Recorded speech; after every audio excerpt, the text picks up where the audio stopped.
Simple harmonic motion. Let's start with the concept of periodic motion. You are familiar with motion in a straight line, projectile motion and circular motion. These are defined by the path followed by the moving object.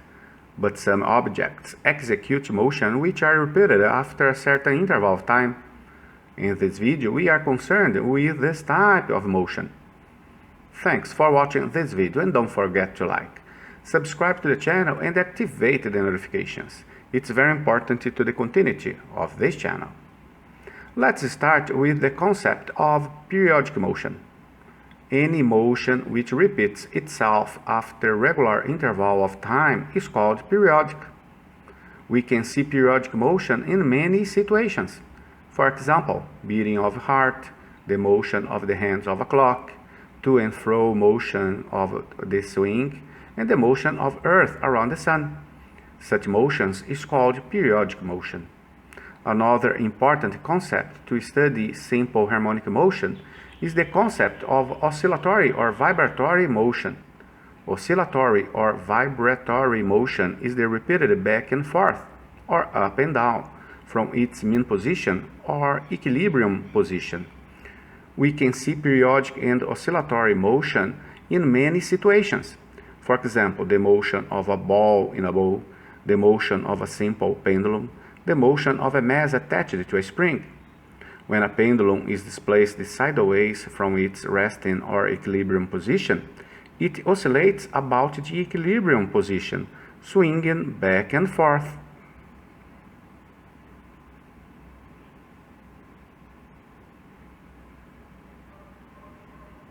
When the marble is released from the side, it does not stop at the bottom of the bowl. It rolls up and down each side of the bowl, moving through the equilibrium position. This repetitive motion is called oscillation.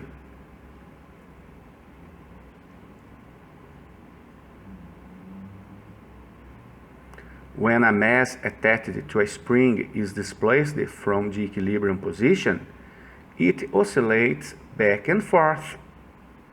This repetitive motion is called oscillation. Simple harmonic motion is a special type of periodic motion, but before going any further, we will define the terms and quantities used to describe simple harmonic motion, such as period, frequency, displacement, amplitude, and cycle. Take the simple pendulum and the mass attached to a spring as a reference. Cycle is one complete there and back swing, or one full oscillation. Pay attention. Cycle is one complete there and back swing, from A to B and back to A.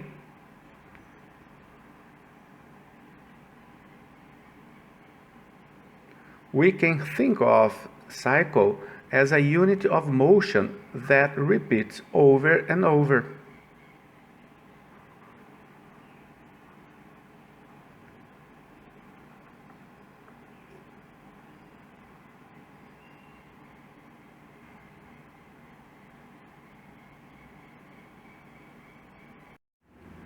Displacement is the distance of the oscillator from its mean or equilibrium position at a given instant.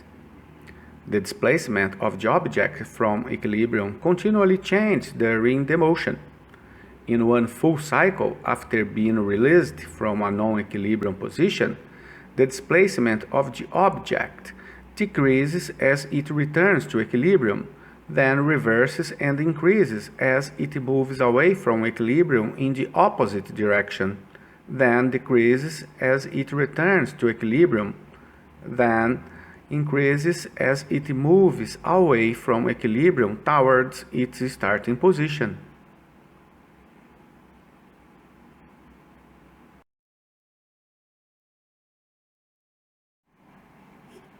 The amplitude is the magnitude of the maximum displacement of the particle on either side of its mean position. In other words, we can think that the amplitude describes the size of a cycle.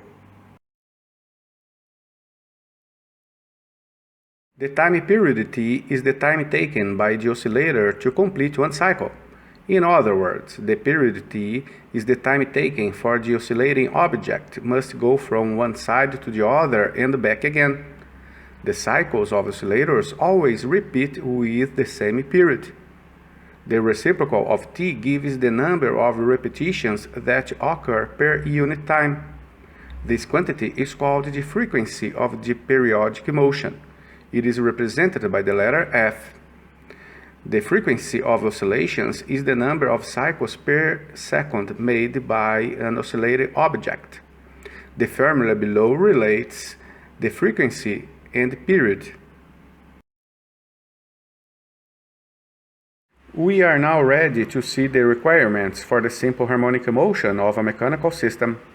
Simple harmonic motion, or simply SHM, is the motion in which a body, when displaced from its mean position, moves to and fro about mean position under the action of a force F, which is directly proportional to its displacement x from the equilibrium point, and the direction of the force is opposite to that of the displacement.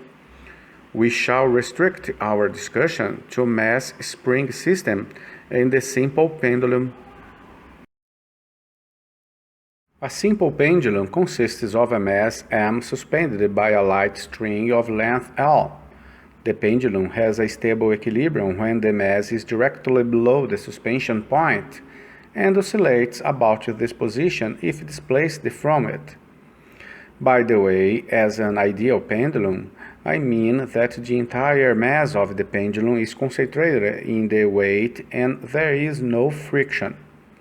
If left alone, the mass will hang at rest so that the string is vertical. But if the mass is displaced by an angle theta from the vertical, it will oscillate about its equilibrium position, doing a simple harmonic motion.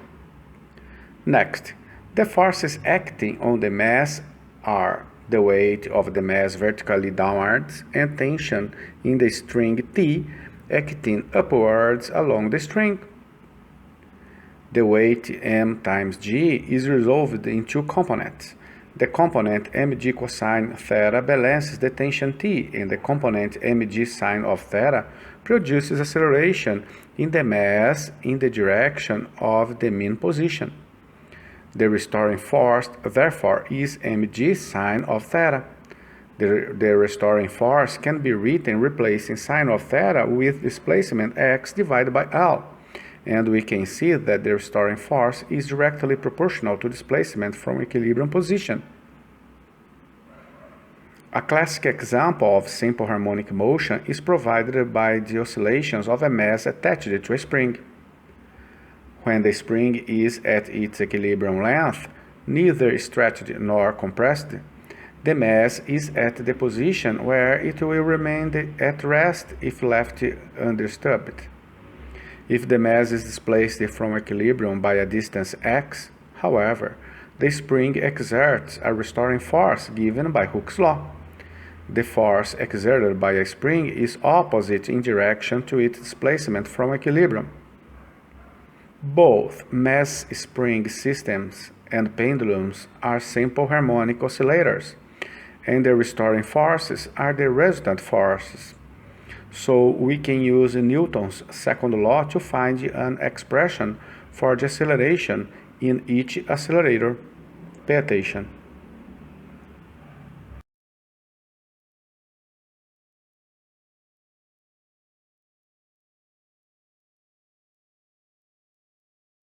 Simple harmonic motion can be represented mathematically by the projection of a uniform circular motion on the x-axis. Uniform circular motion is not simple harmonic motion, but the projection of uniform circular motion is simple harmonic motion. Therefore, every simple harmonic motion has an angular speed associated with its motion. We can think of a complete oscillation of an oscillator as being represented by 2 pi radians.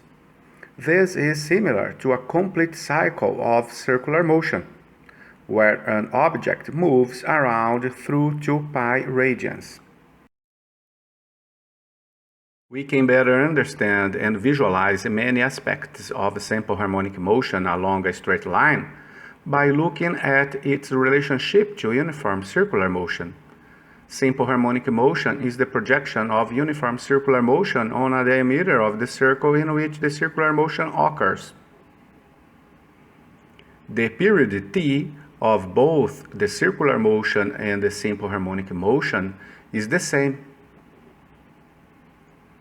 The radius of the circular motion matches the amplitude of the oscillator. We are now ready to show the formulas for calculating the period of the mass spring system and the simple pendulum. We already know the magnitude of the accelerations is directly proportional to displacements x. So the maximum accelerations occur when the displacement is equal to the amplitude. We also know the acceleration of an object in uniform circular motion has a magnitude given by radius times angular speed squared. The acceleration of the circular motion matches the maximum acceleration on the mass spring oscillator and the simple pendulum, and the radius of the circle matches its amplitude. So we can replace the radius with amplitude, and equating these equations we can get the expressions to find the period of a simple pendulum and the period of a mass spring system. The angular speed is 2 times pi divided by period.